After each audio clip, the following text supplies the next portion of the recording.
मंडळी कशा आहात? मजेत ना? आम्ही पण मजेत. तर मंडळी आज दत्त जयंती आहे. दत्त जयंतीचा कार्यक्रम कसा असतो आमच्या इकडचा त्याला मी तुम्हाला दाखवते. काय येणार नाही.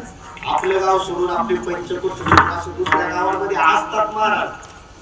ती काळ्याची बीची काय लोक काय बोलत नाव ठेवतात, पण असं नाही का ते पाहिलं का कामच होत नाही महाराज. तसं येऊ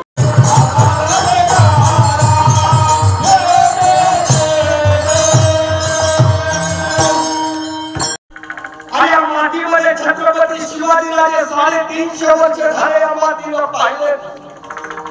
आदिलशाही मोगलांनी 5-5 वाटायला या महाराष्ट्राच्या उरावर थैथयाट टाकली. 12व्या शतकामध्ये दिल्लीचा तख्त गाठलेला त्या दिल्लीला तो पहिला चाल आपल्या महाराष्ट्रावरती कुणी केली असेल तर 8,000चा फुटपाथचा घेऊन अल्लाउद्दीन खिलजीला पहिल्या देवगिरीच्या साम्राज्य उद्ध्वस्त करण्याकरता 12 वर्षाचा कमी पाहिजे. आया बावड्यांवर अत्याचार करणारी पठाणी रामदेवराव ज्ञानोबांना देखील त्या काळामध्ये तीर्थयात्रेला जायचं जाता येत नव्हतं, पण नेहमी माझ्या मनात स्वामीची भावना आहे, भक्ती आहे. आज येथे आल्यावरती एवढं मनात मंदिर दत्ताचं एक मंदिर असं बाकी कोणत्याही गावाला नाही. दोन्ही मंदिर आहे म्हणजे धार्मिक.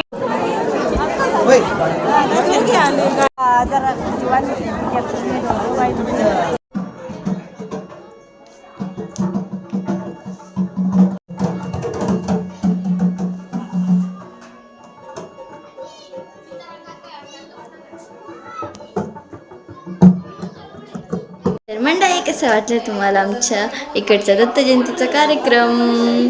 तर मंडळी मला तर खूप छान वाटला आणि या वर्षीचा कार्यक्रम खूप छान आहे खरं तर. आणि मंडळी इतकं छान सजवलं आहे आणि महाराजांचं कीर्तन पण खूप छान होतं. तर मंडळी मी आलेले आहे घरी. आता मंडळी भेटूयात उद्याच्या ब्लॉगमध्ये, उद्या रात्री डायरेक्ट. तर मंडळी बाय बाय आणि जय शिवराय.